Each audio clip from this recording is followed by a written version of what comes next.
What time is it? It's time for another Every Other Wednesday. Okay, we're on. We're on, and the doors are open, and here they come. Hello, people. Hello, people. Hello, humans. Welcome. Hello, To another Every Other Wednesday. Hello, humans and all others. And all, Right. and any other You guys any know about non-human furries? entities joining us. You guys today. know about furries in the schools? What? Furries? Oh my God. Wait, They furries? talk about- yes, kids, you can identify with different genders, but they are encouraging this. And this is maybe a different episode, but furries, kids that affiliate or what's the word I'm looking for? Identify with cats and dogs. And they literally have these kids wearing like little ears, and then they have litter boxes in the classrooms. And I'm like, yeah, it's a different episode. Yeah, it's definitely a different episode. Joe can attest to the fact that their national convention is in Pittsburgh every year. So it's pretty incredible. Yeah, hi, guys.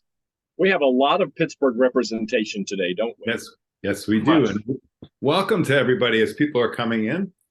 Well, do we want to ask the question yet? Yes. Or are we going to wait for a few more people? Go ahead, go for it, Mike.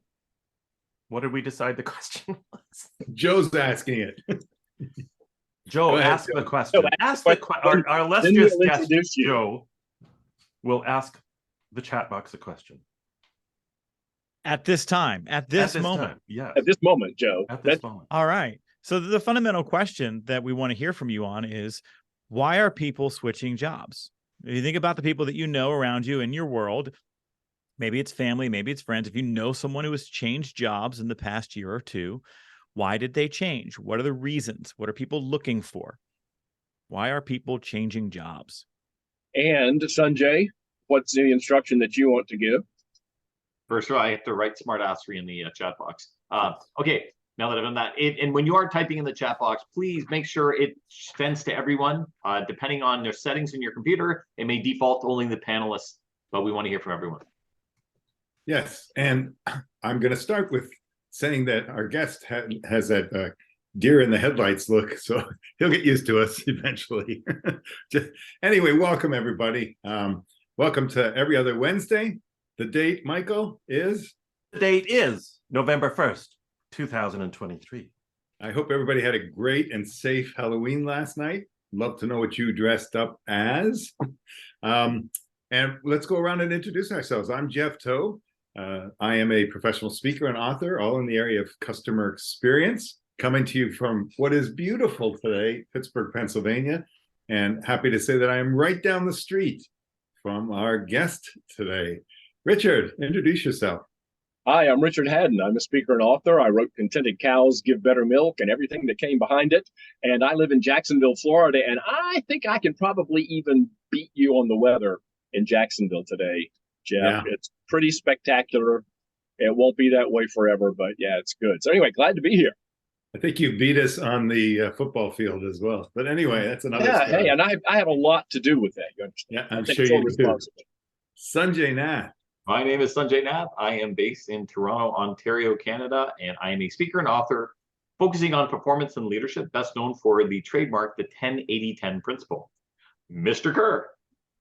Thank you, Mr. Sanjay. Michael Kerr here, coming to you as usual from Canmore, Alberta, in the spectacular Canadian Rockies, where it is -2 today. Beautiful blue sky, white snow in the mountains.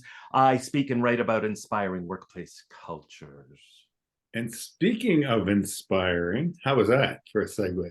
Speaking of inspiring, I am so excited to introduce my friend and our guest for today. Joe Mull and I have known each other for over a decade, I think. And I want to say that I have watched his career, speaking career, his writing career, just grow and blossom to an incredible place where it is today. And watching him grow has just been, I've been proud of him, proud to know him. He speaks and writes about commitment in the workplace. He's the author, and this is the key, of a brand new book called EMPLOYALITY, How to Ignite Commitment and Keep Top Talent in the Age of Work. We're going to talk a lot about that today. He also hosts the popular Boss Better Now podcast. I want to ask you about that. It was recently named, I think, Joe, Sherm can't miss show for leaders. Right? Did you write That is that? right. Line? Come on, did You you write got it that? right, man. Along with, and it was along with podcast guys from Brene Brown, Harvard Business Review. Welcome, Joe Mull. Man, where should I Venmo the money that you have just so well earned with that glorious introduction? I know that saying such nice things to me. I thought you were taking me to like $5 or something for that. I thought you were taking me to Eaton Park, which is like Denny's for everybody else. Let's go anytime, right. man. Absolutely, I'm a big fan. Anywhere you can get a salad bar. Salad bar is hard to find these days. You're exactly right. Yeah. One that it has a sneeze guard, though. I was going to say, does it sneeze guard? Oh yeah, good sneeze guard, and it's pretty fresh. Exactly. Still around? Speaking of salad bars. So, Joe, let me ask you. Tell us about the book a little bit, about how it's been going, how it's been received. Thank you. And thank you to Carol in the comments for the mullet over reference. Yes, she's putting the whole thing together, package deal. Yeah, the book, EMPLOYALITY, really wrote this book. This is my third book. I speak and write about commitment in the workplace and sort of nerd out on a lot of the social science research around what activates people at work, what leads people to love a job and go from I have to do this to I want to do this. And the book was really born out of a lot of the frustrations I was experiencing when we were having a national conversation about the Great Resignation and how everything about what people want from work now is so different, and hint, no, it's not. And so this book was really about me trying to answer the question, where does commitment come from at work?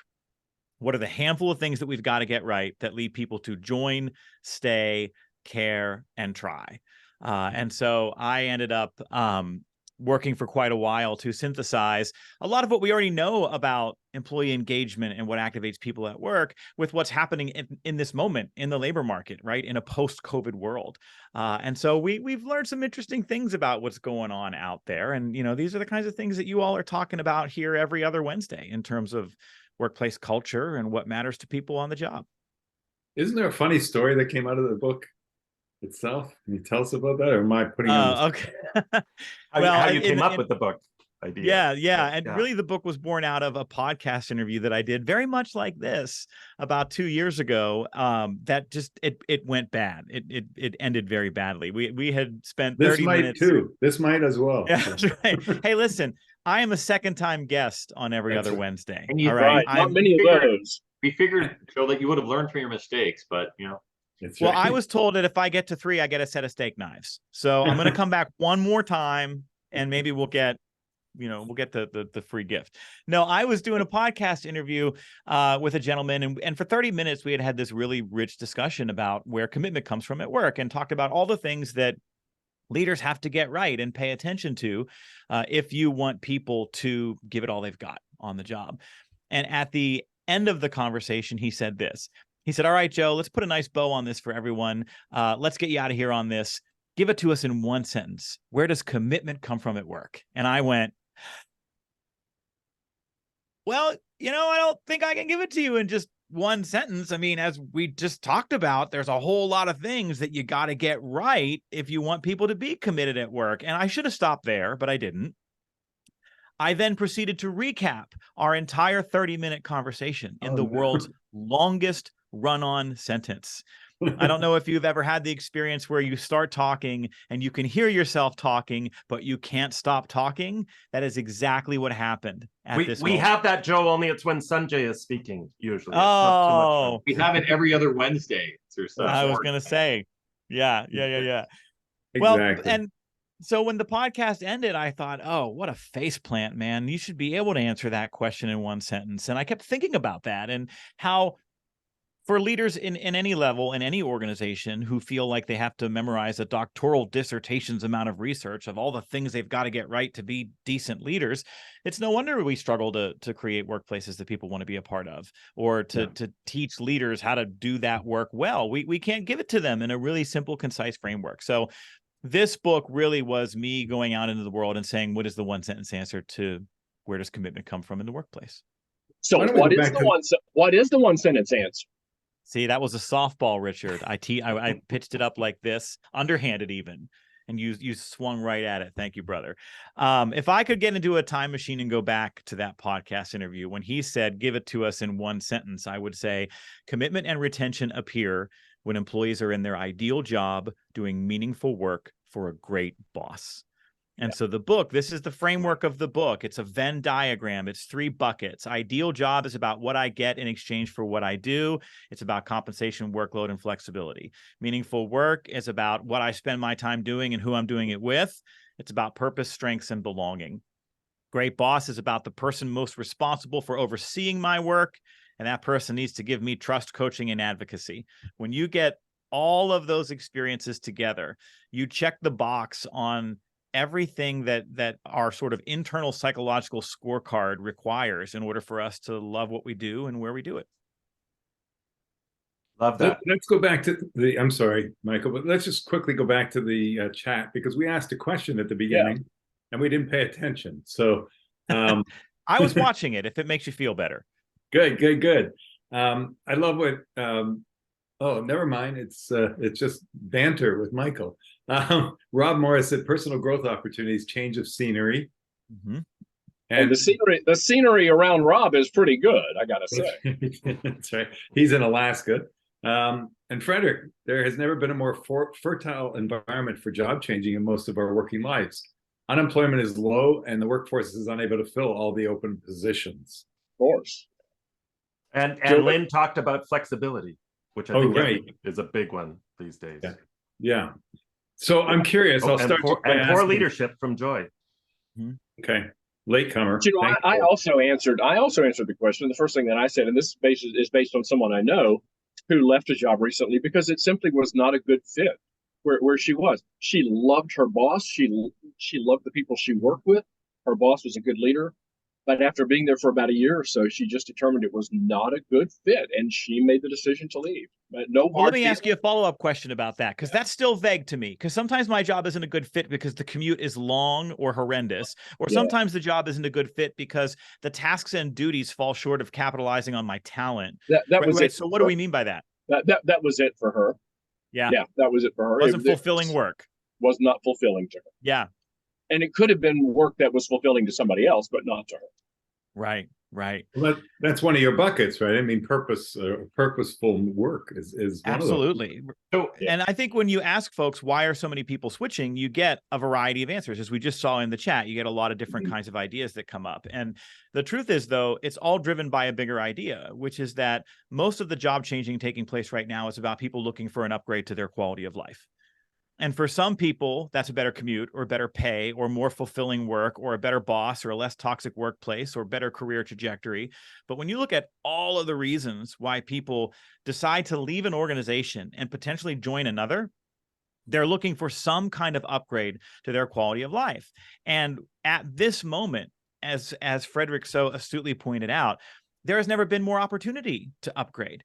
You know, we have seen record numbers of people voluntarily quit their jobs in the past 13, 14 years here in the United States. It has gone up every single year since the Great Recession in 2008, but so has hiring. We have had more hiring every year than the year before, right? So people are upgrading. They've never had more of an opportunity to do it before. And it's a result of years of people being overworked, underpaid, and burned out. And this wasn't caused by COVID. COVID just took an already exhausted workforce and broke it. And so there's a massive recalibration taking place around how work fits into people's lives. And because there is so much opportunity, they are actually able to go and find their upgrade. So what I tell my audience is there is no staffing shortage. There's a great job shortage. If you actually are creating these kinds of positions for folks where they enjoy a certain amount of quality of life that wasn't always there for workers, you're not struggling to hire and keep great people. I always like to say, Joe, that you become the hunted, right? When you become a desirable place to work, you're no longer the hunter for talent, you become the hunted. Yep. In the book, we refer to it as becoming a destination workplace. We say that organizations have to choose an identity right now. You're either the departure organization or the destination workplace. Okay, question. Let's go back to the Venn diagram. You're talking about the 3 buckets and how they all intersect. What happens when you only have 2 of them? Well, you're a flight risk. If I'm looking at it through the lens of being a business owner or a leader, and I know that my employees are not getting, all of what is required to activate people emotionally and psychologically, they're a flight risk, because they will still, lift their head up every once in a while and look around for opportunity. The other thing that happens is you might get people that stay, but you don't get all of the benefits of an engaged workforce. So, for example, if you get ideal job and you get great boss, but you don't get meaningful work, we typically see problems with quality and customer experience. If I don't believe that my work matters, then it makes a difference, I'm not going to go all the way in terms of giving my all to that work. So it is sort of like saying, well, if I'm baking a pie and I decide that not to put flour in it, the whole thing's going to taste awful, even with one missing ingredient. So we have some small business owners here too, and I'm curious how they turn that around. They recognize now, they just heard you, we're missing one of those ingredients. How do we turn it around? Well, that's why we wrote the book, right? Because you have to create some specific kinds of experiences for folks. So the first step really is to assess, because there's often a disconnect between, well, we think we're doing these things well, but that may not necessarily be the case. I just was working with an organization out of North Carolina, and all of what they believe is their understanding of why people leave their organization is corrupted, because what they figured out is that when someone leaves an organization, where they're recording why people leave was being input by that person's boss. Yeah. And there's a huge disconnect between why leaders think people leave and why they actually leave. So they don't even know what they don't know about why people were leaving the organization. So there's an assessment piece, Jeff, that has to take place first. And maybe that's surveys, maybe it's focus groups, maybe it's exit interviews. It's some different kinds of things that we can do. In terms of how we turn it around, we have to innovate within our spheres of influence.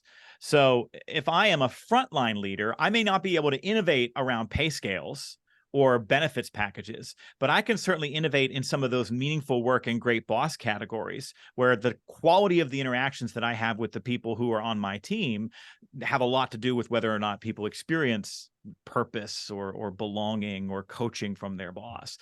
And when I say innovate, I mean, we have to start to think a little bit differently about work. We have to reject some constructs and some ways of employing people that have been around for a long time that have actually created problems for people's quality of life, right? So I wrote a little bit in the book about restaurants and retail spaces, which for years wouldn't give a worker next week's schedule until the end of this week, right? When the manager sits down to work on next week's schedule. And well, you talk about the commoditization of people and dehumanization of workers. How am I supposed to have a life of any kind outside of work if I don't know next week what I'm, this week, what I'm doing next week? And so we have to innovate, and we have to really think differently. That's why you're seeing a lot of companies try things like 4-day work weeks, look at flexible schedules, which is not just work from home, but start times, end times, the number of hours that a position is considered full-time. Those kinds of innovations are what are driving people to experience better quality of life on the job. Yeah, and there's so many different options available now. Just when you said, what constitutes full-time, part-time. There's some human resources considerations and some probably legislative kinds of things of that, but there's a lot of flexibility that employers can have. And what I see as employers is now, but we've never done it that way, but we couldn't do it that way. And what if we did it? And it wouldn't be fair. And they think about all the possibilities of what they can't do, rather than focusing on the possibilities of what they could do and how that would impact their ability to attract and retain. Yep, absolutely, 100%. And not realizing that they've never had more flexibility than they have today, right? They've never had these options before to make this work, which is very cool. So we've got a couple of really interesting comments in the chat I want to get to. Lynn talks about new people entering the workforce being more willing to change than perhaps older generations, right? They can't imagine staying in the same job for very long. And then Carol touches on that same theme with the younger generations, but suggests, is it an issue that younger generations aren't as committed as previous generations, and that loyalty is no longer rewarded the way perhaps it once was? Well, let's take the first comment. Let's take Lynn's comment there, because I think that one of the interesting observations we made in the book is that while so much of the job market turmoil was not created by COVID, it was influenced by it. And one of the ways that COVID influenced this is that it made a lot of workers braver. So if you think about making a job change before the pandemic, for a lot of people, this is a major life decision. And it was something that you were thoughtful about and intentional about. And you would, if you were thinking about changing jobs, you would talk to other people in your network, your spouse, your partner, your friends. You'd weigh the pros and cons. You would really deliberate as to whether or not making a move was the right move. Yeah, And then it's a COVID big arrives. deal. Big Yeah. deal. And then COVID arrives and it injects all of this instability and uncertainty into the job market for people, especially in the bottom half of the socioeconomic ladder. And folks were reduced or furloughed or laid off entirely. Some people moved to freelance work. And all of a sudden, the idea of I'm going to go try something different or make a job change isn't as scary or require as much deliberation anymore, because a lot of workers lived with that uncertainty for years. And so it obliterated any risk aversion we might have to going off and trying something different. And so I think that's a big part of why you're seeing folks who are saying, hey, this isn't working for me. I'm going to go try something else. And again, because there's opportunity to do so. Joe, what is the myth of lazy? Well, that's like that's like another softball, Sanjay, that you just teed up for me there. That's our job, my sports Joe. That's metaphors. our job. Yeah.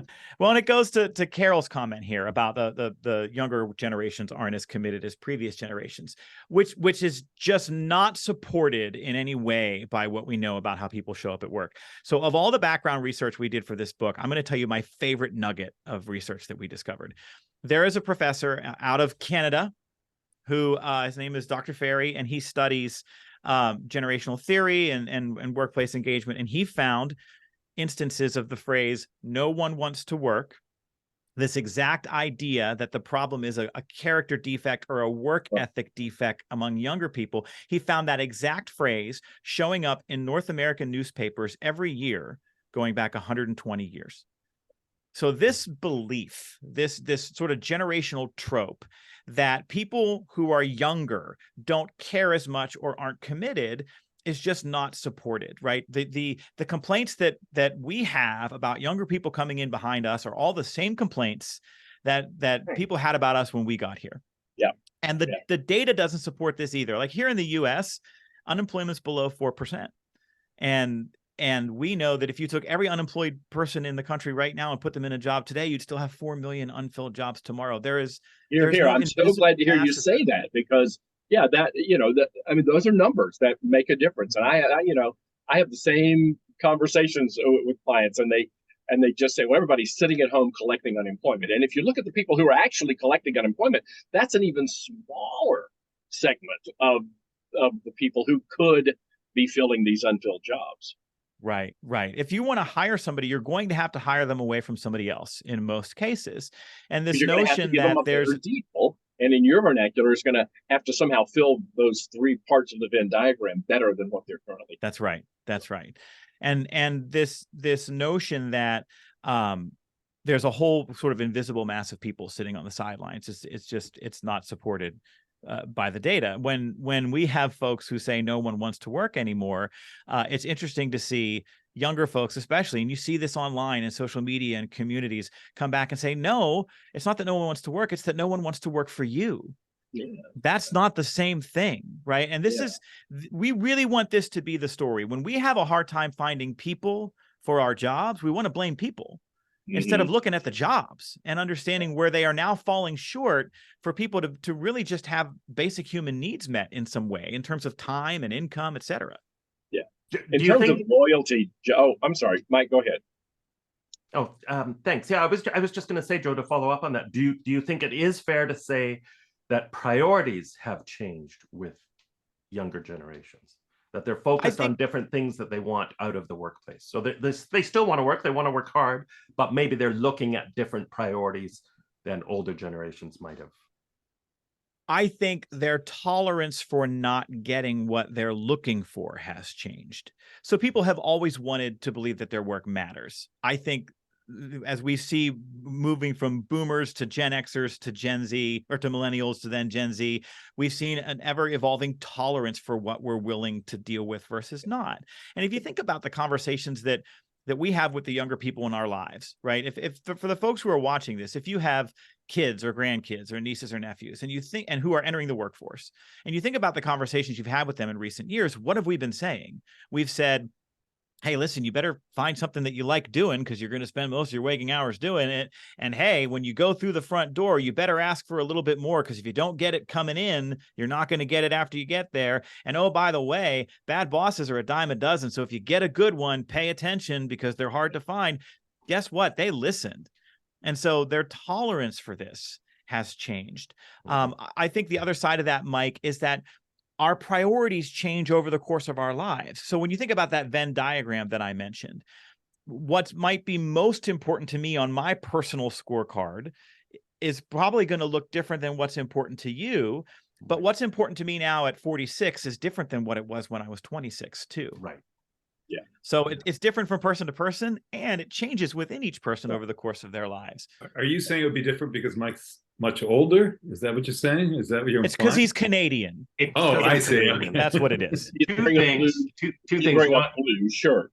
Two things is Mike is much older. That's one thing I'd like to point out. The second is, Joe, you're only 46. There should be a minimum age before we let people onto the show moving forward. I'd like to bring that up the next meeting, please. We'll see. We had a minimum age for people participating every week. You won't be able to participate, Sanjay, if we have a minimum age. Down, boy. What do you want this minimum age to be, like 21? I wanted to go back to the issue of loyalty as a factor of age. When you think about it, the Great Recession that you mentioned, someone who was 9 years old at that time is entering the workforce now, and they saw their parents being laid off, being cut loose, no loyalty at all for them. Do you think that has? I mean, I don't know that younger people say, "Oh, well, I saw this happen, and therefore I'm going to go against the workplace and just change jobs willy nilly."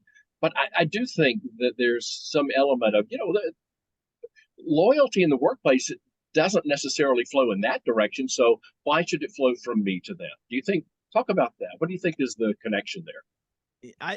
We wrote about this extensively when we talked about where we came up with this word employalty, which is a word that we made up, right? We literally made it up. And we did so to try to translate the complex into the simple.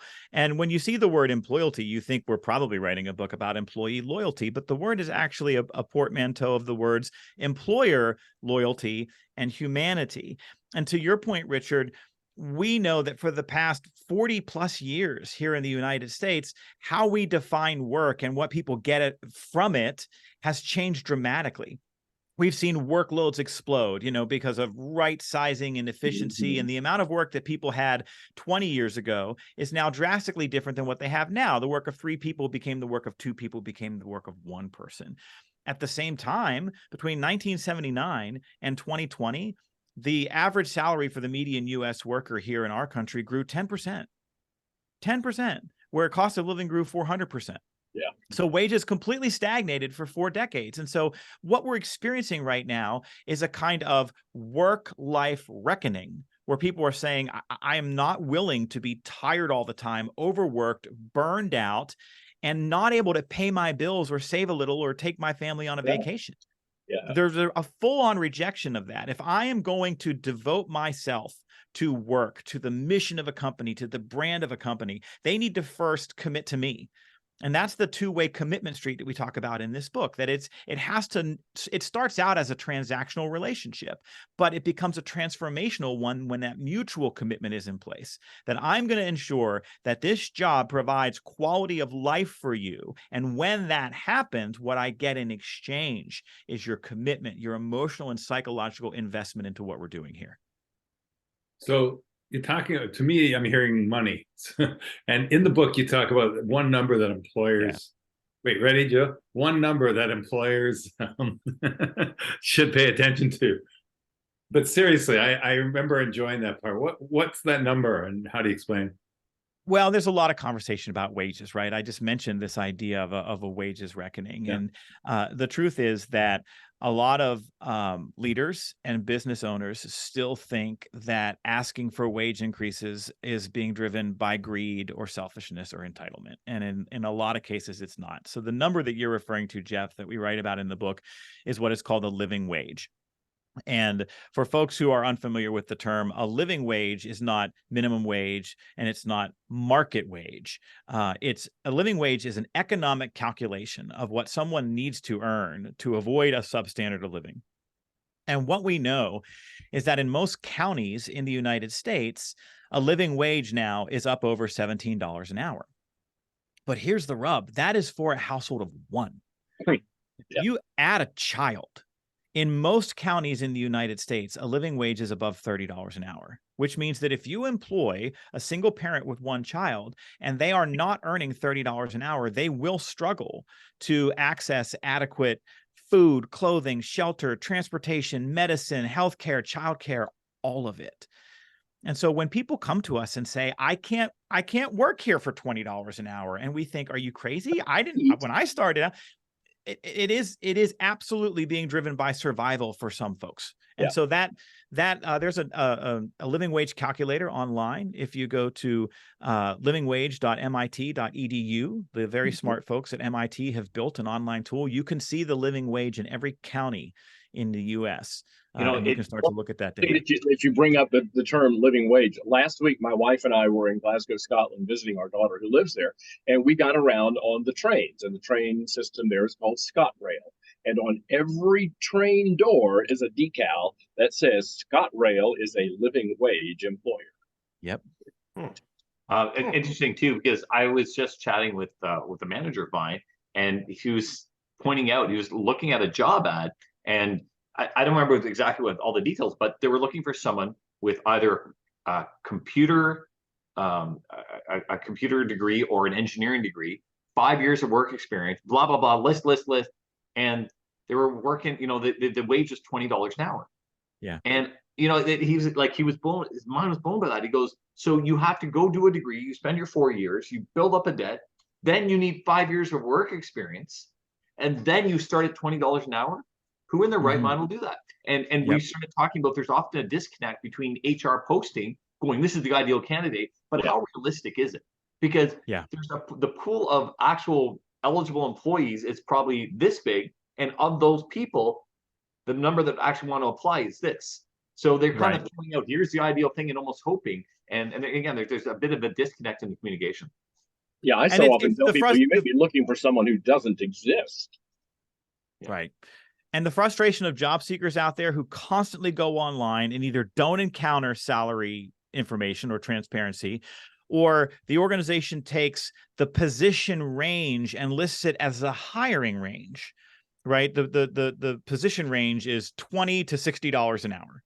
But internally, I worked for an organization for years, a very large healthcare organization that did this consistently, and knowing full well that the only way you get to that $60 an hour is if you were in that role for 40 years. So Joe, on this front, in an ideal world, everybody would get a living wage, right? Assuming you're at a higher wage, and for sure, if you're in a lower paying job, it's a lot more challenging to keep employees. We can all assume, right? But if you're in a higher paid job, though, what does your data say about people still leaving jobs for yet more higher pay, for more greener pastures? So I'm getting a pretty decent salary where I work, but a competitor here offers 10% more. What does that look like? Maybe there are economic factors beyond what the employer can see. Maybe that family is dealing with something. Maybe it's a single income household with, instead of two earners.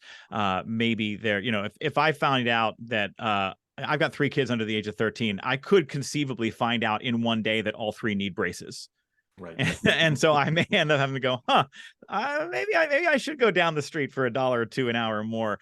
But in most cases, then they're not getting something else on that internal scorecard, right? There's some aspect of something lacking, because what happens when people get their ideal job doing meaningful work for a great boss, first of all, money and benefits sort of go off the table as an influencer of my work. I stopped thinking about as long as they're at a minimal level that works. As long as it's adequate, right? Adequate or above is what the social science research tells us. If they're experiencing economic distress in any way, then it stays at the fore.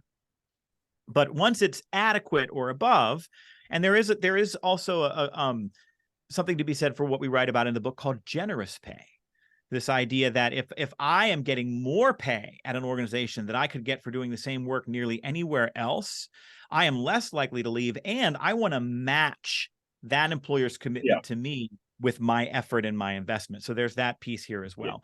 But if I'm a decent wage earner and I'm not experiencing economic distress and I still go someplace else for higher pay, that's not the only reason I left. Right. And I agree with that 100%. I think for some people, however, the number that you're getting paid is somehow they infer from that, they interpret from that how the organization values them as a person. And so they could, if everything else is okay, I think there are some people who still will go somewhere else because that's a higher number, and that means that I am more valuable. So it's more of a scorecard, you're saying. Yeah, Richard, right? yeah. Yeah. Or it's a market perception piece. If they know, like if I am networked really heavily with other physical therapists and I see my wage as a physical therapist has now fallen below the median, even though I may not be experiencing economic distress, I may feel undervalued as a result. Yeah. So how do you look at it from the employer's perspective for a second? We talked a lot from the employee. But as you said, Joe, the title of the book comes from employer loyalty, correct? And that's an interesting concept to me, an employer being loyal to their employees. But what about hiring the right person? Has that, you still have to look for those technical skills. Has that gotten more difficult from your perspective? Is it tougher to hire the right person for the job nowadays? I think it's always been tough to hire the right person for the job because we still haven't figured out how to truly evaluate, whether it's a roll of the dice, whether candidates are going to be a good fit. Absolutely. I think one of the conversations that we're having with employers right now is that it's not about finding the best person for the job. It's about creating the best job for the person. And when you're interviewing folks or you're going through a selection process, you're trying to ascertain skill, but you're also trying to ascertain fit, and you're looking at experience and knowledge. And, you're hoping to get somebody who walks through the door and is able to contribute quickly, but maybe more meaningfully once they get the support that they need. I think that we've seen for years a lot of organizations who have said, here's the position description, here's the salary, we want you to do X. And then whether or not they successfully do X determines whether or not they hired a good person. When the reality is right now that when you see organizations put a little bit more time and effort into something called job crafting, for example, where when you get somebody through the door and you teach them the basics of the position and you start to uncover what their real gifts are, can you tweak that position a little bit to really tap into the gifts and talents and strengths that they inherently have so that they can use those more often? We know that activates emotional and psychological commitment and increases loyalty and longevity in the organization. And it makes it more likely that person is going to recruit other people into the organization as well. But that takes time, it takes effort, and it's not something that comes easily. And it's a little bit of a shift in mindset for how a lot of leaders and business owners have operated. But Joe, you haven't talked about Joe, you haven't talked about our entire mission, which is, let's look at it from a culture standpoint. From your perspective, how do I hire for my culture as that someone's going to fit the culture of the organization? What do you mean by culture? This is a show that is all about culture, and there's 100 different definitions floating out in the ether about that word. So you tell me, what do we mean by culture? One of the definitions we've often used from the get-go of this was, what are the unwritten rules of the organization? And so it's not about what the mission, the vision, or what it is, but how do you treat people when they're the new hires? Do you haze them? Do you initiate them? Do you welcome them? Do you teach them? So that's really, that's kind of an overall, and it's a pretty broad definition, but it's one we've used a lot. What are the unwritten rules within the organization? I'm going to also add, because of what Joe said, it's also about, providing meaningful work, and meaningful being an umbrella for a lot of different things. So. So full disclosure, in the very last chapter of this book, I write that I worked very hard over the course of writing the book to use the word culture as few times as possible. My favorite definition of the word culture is that culture is the way we do things around here, which Sanjay is very close to what you're talking about. But there's such a disconnect between this idea of what our culture is and what people actually experience when they get through the doors.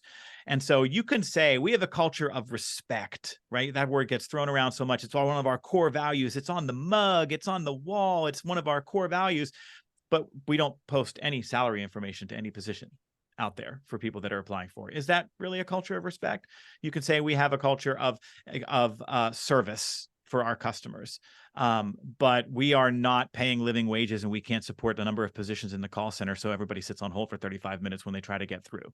Is that really a culture of outstanding client service? Instead of using the word culture, try to use the word experiences. Your culture is a collection of experiences that people have again and again and again. And that determines whether they want to be a part of what you're doing or not. It determines whether they want to stay or they want to go. So when you ask the question, Jeff, how do we hire for culture? I think of it through the lens of how do we hire for the set of experiences that people are going to have to endure or enjoy by becoming a part of our organization. And so I had a conversation recently with the practice manager of a mid-size outpatient medical group. And she said, you know, our place isn't always the easiest place to work. And I said, tell me more about that. And she said, well, in my office where I have an opening, we're a team of 5 doing the work of 12 in a space made for 3. And I said, okay, tell me more about what you need. Oh, where do I apply for that one? Right. And she said, I also need somebody. She goes, we have a couple of old school docs here who can be very curt and very direct. And so I need somebody with a thick skin who knows that when that happens, it's not about them. I said, okay, have you ever thought about saying both of those things out loud to a candidate in a job interview? We're a team of 5 doing the work of 12 in the space for 3. And I need somebody with a thick skin because every once in a while, our doctor is a little rough around the edges and it's not about you. She said, I'd be afraid of scaring people off. I said, but what if you told them the truth about what they're getting into on the first day? And I said, how do you navigate that, being a team of 5 doing the work of 12 in a space for 3? She goes, well, we always say we're small but mighty. We try to take pride and look at what we're able to accomplish. I said, well, now you're talking about purpose. And so hiring for culture is about being honest about what people are going to endure or experience, and then letting them choose for themselves whether they want to be a part of that. You want to scare some people off, right? Yeah. Well, if the other option is fit. The other option is you don't tell them, then they come and they join for 3 months, and then they leave, and then you have an attrition problem, right? And it costs. We know it's much harder to acquire an employee than to retain one. Blah blah. So yeah, be upfront, and it's about assessing fit both ways for the employer and the employee. Yeah. And so Joe, you touched on something that we talked about in one of our very recent episodes about employee experience and comparing that to how we talk about customer experience. Rather than just customer service, the entire customer experience. And a very similar thing applies to culture if you think about the entire employee experience, which clearly is what your book really hones in on, I'm guessing. Perfect. Absolutely. We say people generally do a great job when they believe they have a great job. Yeah. So what are the experiences that lead people to believe they have a great job? When those experiences are present, they turn around and they do a great job, and that creates your outstanding client experience. Yeah. Well, this is a great segue into, we don't have much time left. That's right. We've got so many great comments in the chat. So everybody read them real quick. Yeah, exactly. I want to say that most of you didn't know that Sanjay had a manager when he started a sentence by saying, I have a manager who, but that's because Sanjay has a little side business that he is the owner of. So he has a manager working for him. I just wanted to clarify that for people. Wait a minute. Joe, I have 3 sons, so that's 3 managers that I work for. Yeah, exactly. One of the most important questions we haven't asked is, where and how do people get the book? Oh, thank you. Well, the book is available anywhere you like to get business books. You can find it on Amazon. You can listen to it on Audible. It's available audiobook, Kindle, etc. If you want to support your local independent bookstore, just go to indiebound.org, INDIE bound.org, and you can actually source a copy from your local bookstore. We like doing that when we can. Yeah, and I have to tell you that I have seen it now twice in airport stores as well. So I'm always very proud and tell people, and I turn it sideways with the cover out if it's not. Thanks for that, buddy. Yeah, just for you, Joe. And so we're going to close things up. Any closing comments, guys? We're speechless. You have left us speechless, Joe. That has never happened. That's not going to happen with this group. Joe, I just want to. Well, I'll start by thanking you for your brilliant insights. It certainly does tie into everything we talk about here every other Wednesday. The importance of taking care of your employees, of building that employee-centered, humane, compassionate workplace that works for everyone. So thanks for the inspiration and the great ideas. Thank you, Mike. I appreciate I want that. to add that there just might be a third invitation. We'll see. Steak knives coming my way. If you didn't do a good job, we wouldn't be forced to have you back. So forced. That's a good call. You hit the age requirement by then, anyways. yeah, we'll wait a couple of years, but you'll be in. All right. Carol says next this up. was great. Thank you. There was never a moment's lapse in the conversation. Like I said, we had a lot of great chat activity there. So hope that our audience found this to be as valuable as we did. Absolutely. And Richard, when do we meet? Every other Wednesday. We'll see you then. So that's going to be on November the 15th. November the 15th. Exactly. Yeah. Bring a friend. Yeah. Okay, guys. Two friends. Bye. Thanks, Joe. See you then. Bye. Thank you all. Again. Thanks, everyone. Well.